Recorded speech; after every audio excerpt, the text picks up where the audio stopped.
welcome back with more experience. Welcome back to a big one, at least for this channel. Ranking all the Paul McCartney studio albums. A lot of ground to cover, lots of albums. And as you know, if you're familiar with my channel, I'm a huge Beatles fan. And I've ranked the solo catalogs of the other three, John, George and Ringo. When I made my John video, I told you that John is probably my favorite Beatle, the one I can identify most with, and especially during the time of when the Beatles were active, he's my favorite Beatle. But I also told you that, in my opinion, Paul McCartney has had the, by far, most interesting and best solo career. So this is probably the reason why this is the last one I'm going to do, because this is such an extensive career, and it's probably, Paul McCartney's solo career, even without him being in the Beatles, without his Beatles contributions, we would talk about maybe one of the 3, 4 or 5 best discographies in pop history. Also an interesting discography because the highs are very high, but it also has some pretty low lows, so it's an interesting body of work, so to speak. And he's also got lots of non-album singles, great worldwide hits that aren't on any studio albums, and excellent B-sides. He has by far the best B-sides of all the solo Beatles. So even besides the studio albums that I'm going to focus on today, there's lots of things to discover. But this is strictly about the studio albums. And even 2 or 3 of those, it's debatable if you count them as studio albums. I've decided to count even the more experimental kind of collaborations he did, but what I also decided is I'm not going to talk about the classical albums he did, like Working Classical or Standing Stone, because I like classical music, but I'm really not an expert on it, and I think Paul is also not an expert on it, to be honest. I think his talents are a bit wasted on classical music.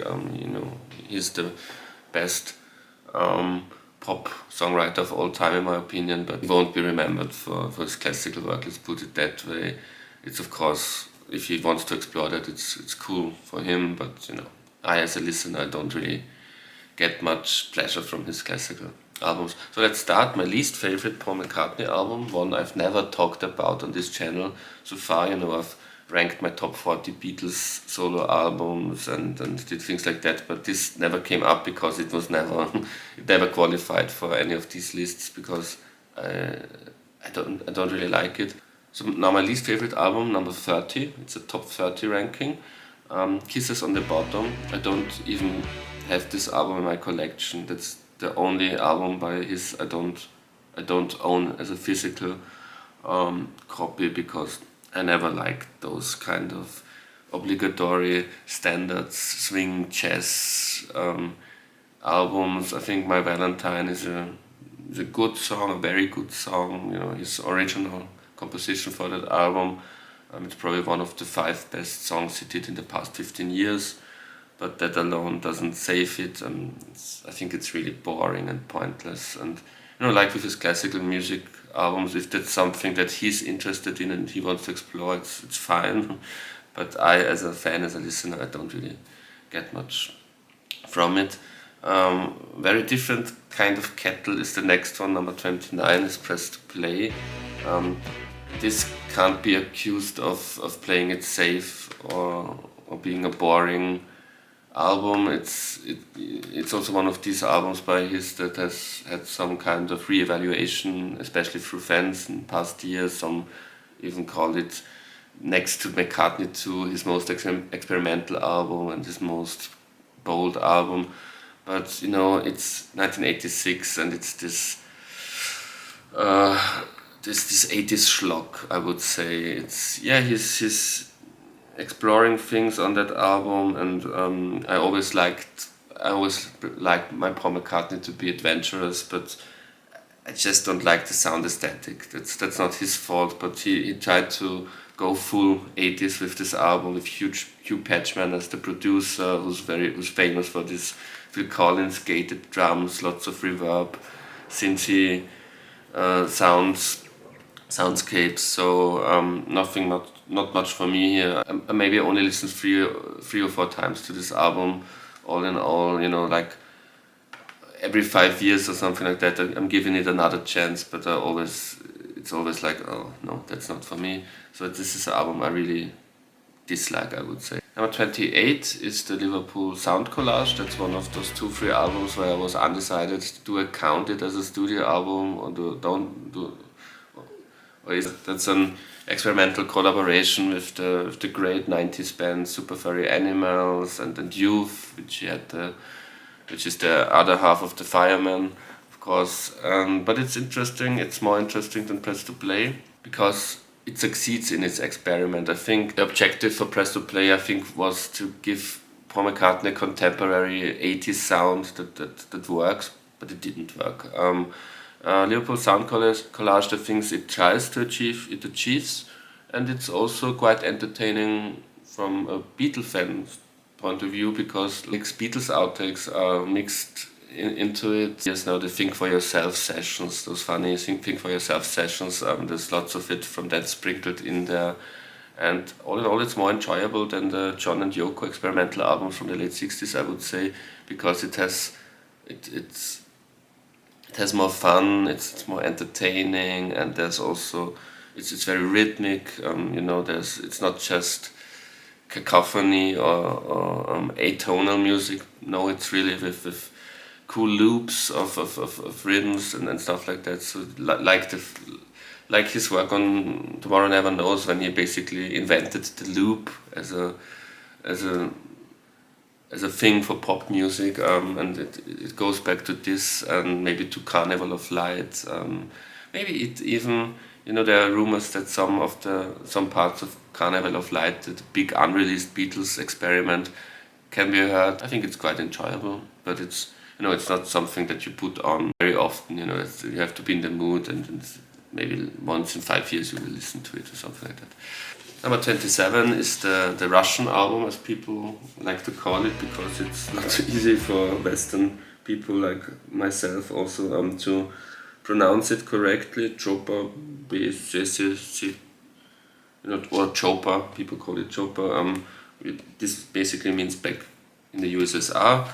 That's the album that he made for the Russian market in the late 80s, in 1988. And it's the first of two rock and roll, 50s, late 50s, early 60s rock and roll covers albums he did. The other one is much better, I would say.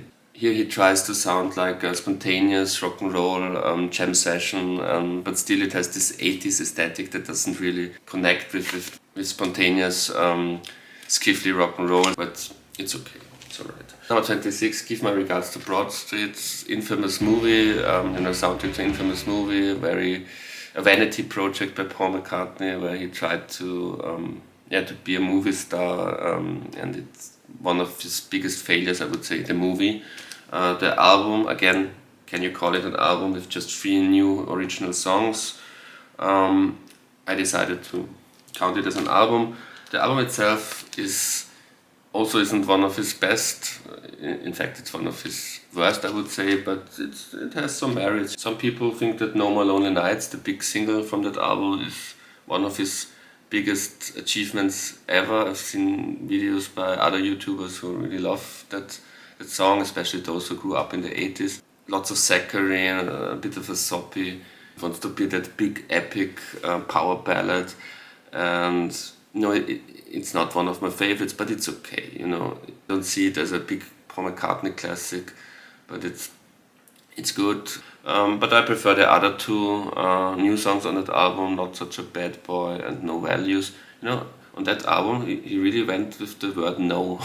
Not Such a Bad Boy, No Values, cover for No One, No More Lonely Nights. I don't know why, maybe a coincidence. But I like Not Such a Bad Boy and No Values. Those are good rockers. And I also like some of his, where he's covering himself. Many Paul McCartney fans hate his cover of Silly Love Songs, but I really enjoy it. The disco Silly Love Songs. I think it's cool. And the instrumental Eleanor's Dream is also a kind of a new song. It's based on Eleanor Rigby. It's like a medley with Eleanor Rigby. But I think this counts as a new piece of music, and it's a great instrumental, I would say. Eleanor Stream, very, very good. So it's still not a good album, but this is the first of the albums that really has 2 or 3 really, I would say, highlights. Number 25 is the first of the Fireman albums from 1993. Strawberries, Oceans, Ships, Forest. That's quite cool, In the same year, 1993, he probably did his most uncool, his most AOR kind of album, the least edgy album of his career, Off the Ground, which I really like, nothing against that album. But, the genius of Paul McCartney is that in the same year he made his most daring, his most uncompromising, avant-garde thing he did yet up to that point. And it's with the producer Youth, who was bass player in the new wave group Killing Joke in the 80s.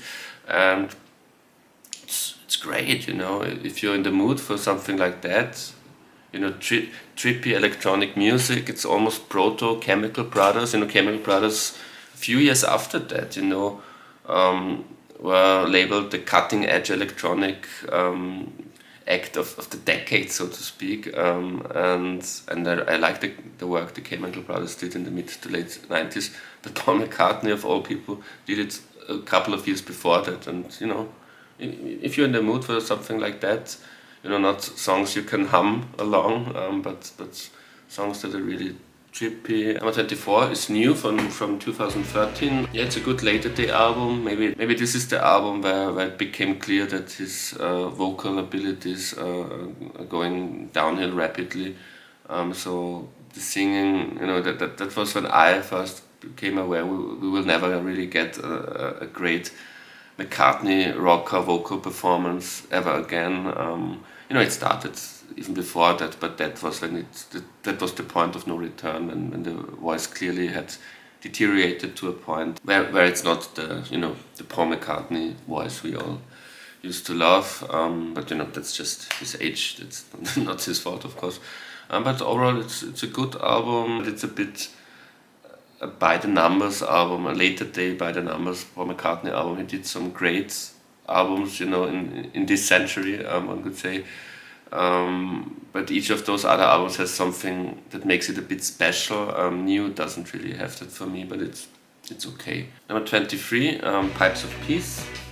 Again, one of these albums that got kind of renaissance, especially by the more young, hip YouTubers who are Paul McCartney fans. They make a case that this is a better album maybe than Tug of War, which is was for 30 years something like a sacrilege to even think that. And I'm one of those who doesn't think that way. I think clearly I believe in the old narrative. I think in this case the old narrative is the correct one. The Tug of War is an excellent album. The throwaways, the songs that didn't make the big Tug of War. Maybe I should have made a double album out of it, then it would be a really impressive double album, because this album really has some high highlights. And maybe the highlights on this album are better than the highlights on Tug of War. But it also has a couple of stinkers, songs like, if you even can call it songs like Hey Hey or Tug of Peace. That's pretty rough. Through Love is one of his most average love songs. Maybe this is a song where the accusation of him writing silly love songs is kind of true. There's not really much flesh and blood in this song, by the numbers. But the highlights, especially side 1, Pipes of Peace, Say, So Bad. Also like the other collaboration with Michael Jackson, The Man. Really great pop songs. I did a video like a year ago for the Tug of Peace where I compiled a great single album that has the highlights from this album and Tug of War, and then we would talk about maybe one of the 3 best Paul McCartney albums of all time. So it's good that these leftovers weren't left on the cutting room floor or on an archive collection 40 years later, but that he released that album and it was kind of successful. So it's a good album, but not a great album. Number 22, Wings at the Speed of Sound. This is my least favorite Wings album. but nothing wrong with Paul McCartney on that album. You know, the reason why I don't like it as an album is the contributions by the other band members. You know, this is the album where each band member gets at least one song to sing. Linda sings Cook of the House, even the drummer Joe English gets a song to sing, and you know, I'm a Paul McCartney fan. It was alright when Danny Lane got like one song an album, or on London Town he has more than one song, and it also works because the songs are up to par. But in this album, you know, it's mainly Paul McCartney written songs even, you know, he gave the drummer a song he wrote and he gave Linda a song that he wrote, but you could tell these aren't songs he wouldn't sing himself because they're probably not that good. But again, the highlights, which is when Paul sings, are very high. This it has in common with Pipes of Peace, that it has very low lows but very high highs, you know. Beware My Love, Silly Love Songs, Let Him In, 3 of his all-time best songs ever, I would say. Great bass playing also on that album. You know, him as a bass player, as a singer, Beware My Love, one of his best vocals ever. As a songwriter, Silly Love Songs, as a song, maybe one of his 10 best songs and also one of his best bass lines. You know, Paul McCartney is on top form on that album, but you know, the concept of the album as a band effort, that's what's preventing it from being a Wings classic, I would say. Number 21 is Run Devil Run from 1999. That's the better of the two rock and roll albums. It's the post Linda, you know, it's the album Linda passed away. To kind of cheer him up, you know, he decided to play the music that he grew up with, and also Linda was a big fan of 50s rock and roll. And you know, with the cover of No Other's Baby, which was, you know, the album all in all doesn't really do the big rock and roll hits. It's more like the B-sides of the big hits, and No Other Baby by the Vipers, you know, it was an English song by an English rock and roll group from the early 60s. So it's like almost like a new song that most people weren't aware of, and it's a great, you know, it's a great song, especially if you think about where his mind was at the time. It's clearly meant as a commemoration of Linda. And all in all, it's a much more fresher, much more punkier album, and it doesn't have this 80s sound aesthetic. It really works, and also three songs that he wrote himself for that album in that style. They're all good songs, especially the title track Run Devil Run. So it's a very good album, I would say. Number 20, Memory Almost Full from 2007. That album is definitely better than the album that came after it, New. This album really has some standout tracks, you know. I was never really a big fan of Dance Tonight, but lots of people seem to love it, including him. You know, I think by now he could stop playing it live. It's not that, you know, it's not that interesting that it takes up space in his set lists. But Ever Present Past, Only Mama Knows are great songs. House of Wax is great. Mr. Bellamy, my favorite song. There's also one of his medleys, and it's a good medley. It doesn't end with the end of the end. It should have ended with the end of the end. After that, there's the dreadful Not Your Head, but the end of the end, it would be a great closer to that album. You know, it's a very emotional song, and all in all, this is a very, very good later day Paul McCartney album. Number 19, the second Fireman album, Rushes from 1998. Again, like Run Devil Run, one could argue that this is also in the shadow of you know, Linda being ill and eventually dying. It's again one of where you could say he's experimenting to think about other things and to preoccupy him with something creative that gives him pleasure. And it's even better than the first Fireman album. This time it's, you know, it's kind of psychedelic post-rock, you know, it's different from the first one with its sound aesthetic. And again, it's a bit ahead of its time, because post-rock in the years immediately after that, you know, with bands like Mogwai or Explosions in the Sky, would become a big thing, at least in the indie world. And again, he was a 55-year-old guy ahead of its time again with this, you know. If it would be a prog rock album by a band like Mogwai or something like that, it would be considered a great Mogwai album, so very good. Number 18, McCartney III, his most recent album. When I did my rankings of the top 40 best Beatles albums or the top 40 best Beatles solo albums plus Beatles albums, when I did these rankings, it was a bit higher in compared with other Paul McCartney albums, but these things aren't static. It would be strange if these things would be set in stone for me and for the rest of my life. My list will always be the same. So according, these things change a little bit. It's not like my number one is suddenly my least favorite, but we are now in the middle, and in the middle things can switch around. And even when I did these top 40 videos, I said maybe I put it that high because it is a bit of a recency bias. So now the recency bias obviously is gone from 2020, his COVID lockdown album, and for a guy who's almost 80 years at that time, this still fantastic achievement to be that adventurous and to be like a kid in a toy store playing around with sounds and instruments and coming out with such a great album. Really impressive, but maybe it's not the best thing for repeated listening. So it was when it came out as a surprise, it was like wow, for the first 2 or 3 months you were really intoxicated as a fan with that album. But now the dust has settled and it's still a very good, enjoyable album. Number 17, his most hated albums amongst fans, Driving Rain. I've always said it on my channel. I made a video with the most underrated Beatles solo albums. I don't see what's wrong with that album. This is probably the third in the trilogy of Morning, Linda albums, a rock and roll album, an experimental album, and then a proper Paul McCartney album that deals with that. And I think it deals with it nicely. People often complain that it sounds so dark and bleak, but what do you expect when he's mourning for Linda? Do you expect a cheerful Sir Thumb's Loft album by Mecca after that? So he deals accordingly with it, and it's a bit of a darker album, and the album after that would also still have that kind of darkness and melancholy, and I think it fits with where he was in his life at the time, and there are great songs on it as well. And it's a bit too long, Driving Rain, I would say, but if you trimmed it down to an excellent 10-track album, it would really be considered a very good Paul McCartney album. And number 16, Off the Ground.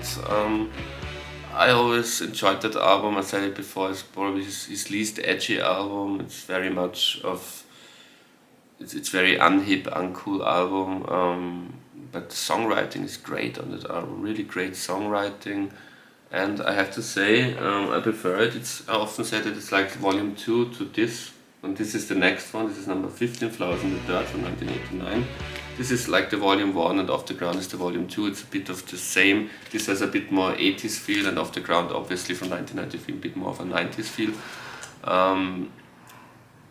And I have listened to Off the Ground much more often in my life than to Flowers in the Dirt, but I have to admit that the songwriting, especially the highlights on Flowers in the Dirt, that's what makes it a bit better than Off the Ground. My Preface, We Got Married, Put It There, this song are all later day Paul McCartney classics, I would say. On Off the Ground, Hope of Deliverance is of course a kind of classic, especially here in Central Europe. It was a big hit, his last big top 10 hit, I would say, here in Austria and also in Germany and countries like that. Off the Ground will always be remembered for that, but all in all, Flowers in the Dirt maybe has more great songs, I would say. Number 14, maybe the exact opposite of these very slick, commercial sounding pop albums from the late 80s, early 90s. This is maybe his roughest album, his wildest album, Wildlife, from 1971. Fantastic, like a garage rock album, but with lots of whimsical, folky songs as well. Maybe not his best songwriting, all in all, but great vibe. This is a vibe album, I would say. No mambo, doesn't mean much, the song, of course, but it's a great raucous rocker as a start, and great ballads also. Some People Never Know is maybe one of my 10, maybe it's one of my 10 favorite Paul McCartney solo songs, at least from the 70s, if not in general. Maybe his most underrated album, and some people never know, alongside Morsmos and the Grey Goose, probably his most underrated song. Number 13, Egypt Station from 2018.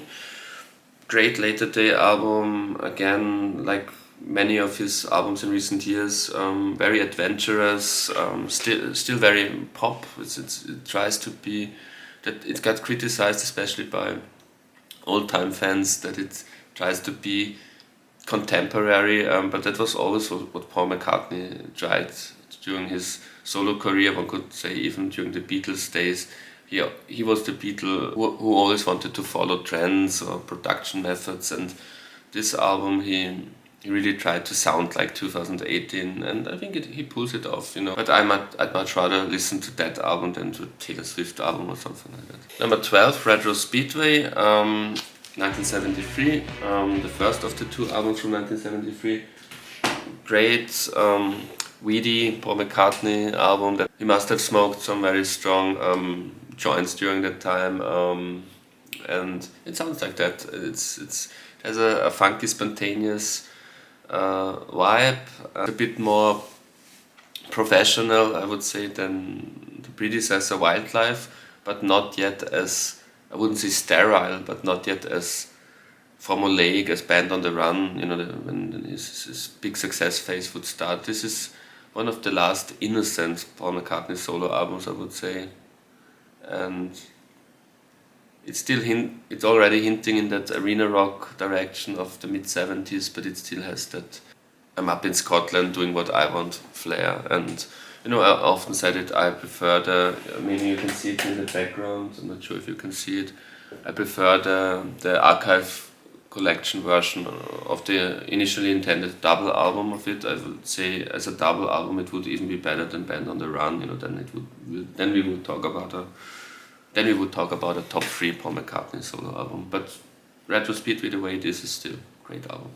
Number 11, Electric Arguments. So now this is the last, also chronological, but also in my ranking, last Fireman album. So one could say they improved from album to album. This is the most traditional Paul McCartney-like sounding Fireman album, you know, with lots of, you know, with him singing and lyrics and melodies and song structures.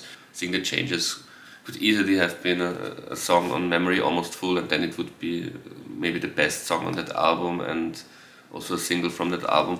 But the other songs are, you know, great, very wild rockers, psychedelic stuff. This is a great album and one of the 2 best he did in the 21st century, I would say, so far. Now the top 10, but before the top 10, an honorable mention.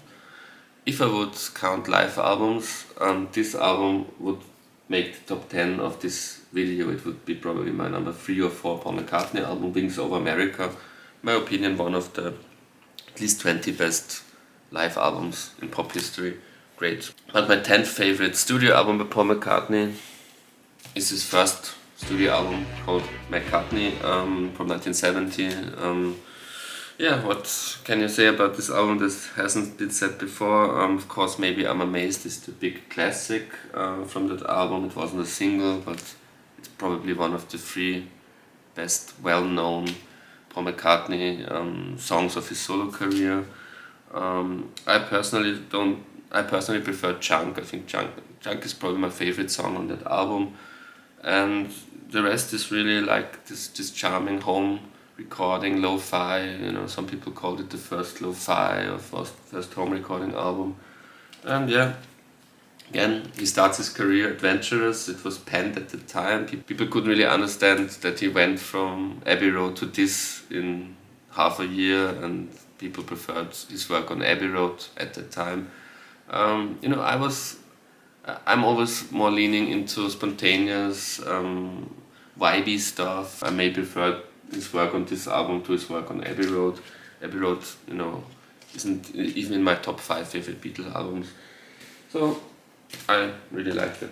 Number 9, it's Flaming Pie from 1997. Strangely enough, it was also in my video of the most overrated Beatles solo albums, because I think it's praised a bit too much, by especially critics who don't really know his entire catalog. So maybe they, around the time of Anthology when this came out, people said, "Oh, okay, let's listen to the new Paul McCartney album," and probably they had only heard, probably they only knew Band on the Run before that, things like that. And then it's wow, and then it's like a revelation how good he is at that time in his career.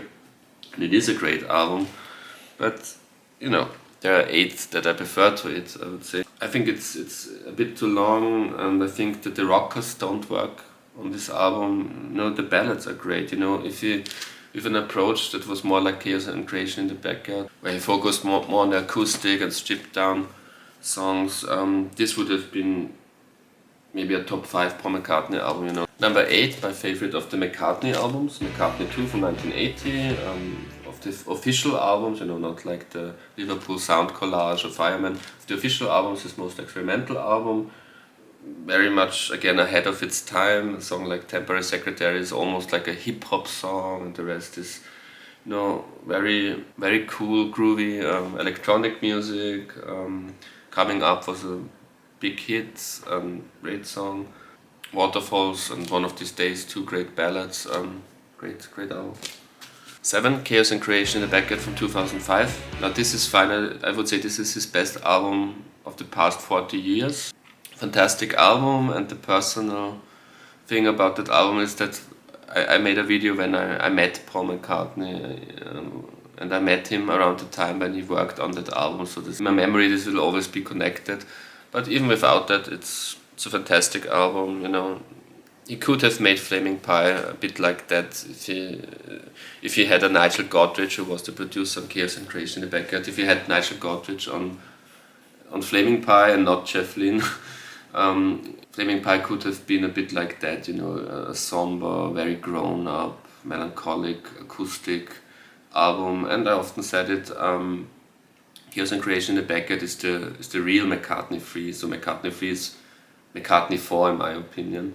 But the formula to Chaos and Creation in the Backyard is the formula of those McCartney solo albums, and in that sense I even prefer it to the classic first McCartney album from 1970. Number 6, I said Chaos and Creation is the best album of the past 40 years he did, but 41 years ago he made Tug of War. And this is of course, part 1 to Pipes of Peace part 2, I've said it in the beginning of the video, but this is of course the big masterpiece of the 80s, I would say. This is the album after John Lennon was killed, the first statement, the first album, post-Wings album. And it was like Paul McCartney growing up. This is like his first grown-up album. Still some silliness that I enjoy on this album, like Ballroom Dancing, and Dress Me Up as a Robber, which I really love. But first and foremost, these are like serious. I'm a responsible 40-year-old now, and like after the storm, after the wild years, now it's time to reflect upon things. And Tug of War, the title track, is one of his best songs ever in that regard. And now the top 5. These are all masterpieces in my opinion. I think Tug of War is also kind of a masterpiece, but from now on these are all albums I really deeply love, and albums I've listened to countless times. Number 5 is the Last Wings album, Back to the Egg from 1979. His most rocking album. It's also the most heavy rock album any Beatle ever put out, from all the Beatles solo albums and including the Beatles albums. This is probably the heaviest, punkiest album, although it's not Paul McCartney if it's not eclectic, so it has branches out again. That's also why critics didn't get it at the time. It was a bit of a flop also with commercially and critically. Maybe if he would have made a strict punky rock album, it would have been easier to put it in a box, and then it would have been maybe more successful. But for us fans, we really like it that he's that eclectic, and so there are also great ballads, and with Baby's Request there's also one like a swing song, like a When I'm 64 kind of song. But the rock songs are really, especially on side 1, are really what makes this album great. One of his best side 1s he ever did, I would say. Reception, Getting Closer, Spin It On, Old Siamsa, all great songs. So Glad to See You Here is also great. So this is a very underrated album. I think many fans think this is one of his best albums, but in general, this isn't talked about much. But it's a fantastic album. And number 5, the album before, but this time it's not like Volume 1 and Volume 2 that we often had with Paul McCartney in his career. This is like doing opposite things with 2 consecutive albums. Like when Back to the Egg is the rock album, the heavy rock album. This is the folk album, the whimsical, folky Paul McCartney album. This is the kind of Paul McCartney that often gets ridiculed, especially by John Lennon diehard fans who think that he's just doing silly love songs. But it's once you really get into that stuff, then it's really great, and there's lots of weirdness and tweeness, campiness in that, and I can really appreciate it. And the songwriting is great. It's also Danny Lane's best album. His contributions are great, like Deliver Your Children, and I said it before, Mosmos and the Grey Goose, possibly the most underrated track Paul McCartney ever did. Fantastic bass line also. It's one of the most underrated Wings albums, and maybe one of the most underrated albums in rock history. The next one, my number 3, is also underrated, I would say.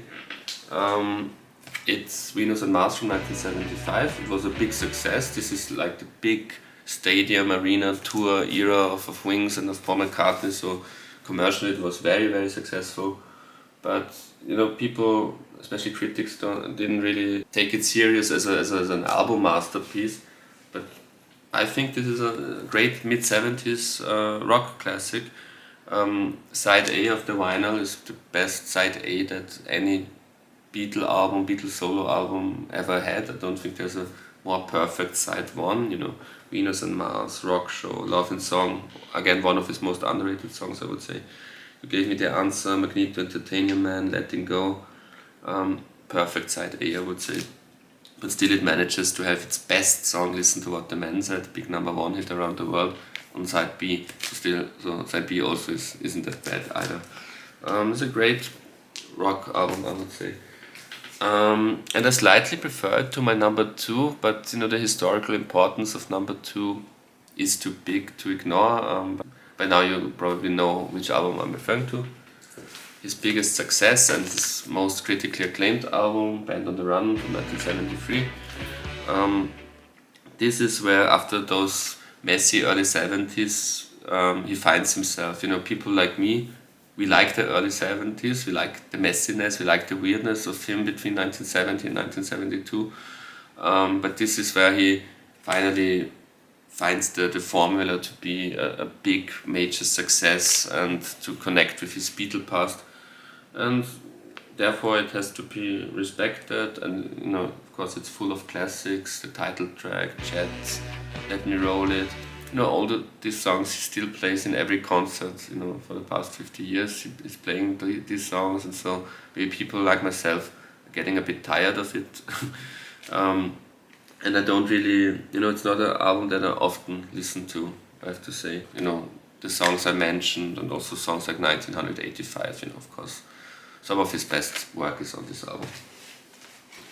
And the number 1 album, I think, next to All Things Must Pass, possibly the only Beatles solo album that's really in the same league as a big Beatle masterpiece, like Sgt. Pepper or White Album or Abbey Road or things like that, is Ram from 1971. This is the album where he does it all, I don't repeat the story that critics hated it at the time. I think we've talked about it so often. Of course it had to do with the fact that Rolling Stone magazine was the biggest rock magazine of that era, and John Lennon had a kind of agreement with Jan Wenner, the diabolical editor of Rolling Stone, that John would be his man, and that John would give lots of interviews to Rolling Stone, and therefore he had to put down Paul McCartney. This was a bit of a seedy thing by John and by Jan, and most critics at that time listened to what Rolling Stone had to say, so that album was kind of a scapegoat. But if you really listen to it, even at that time, you would immediately find out that this is a fantastic masterpiece by a genius.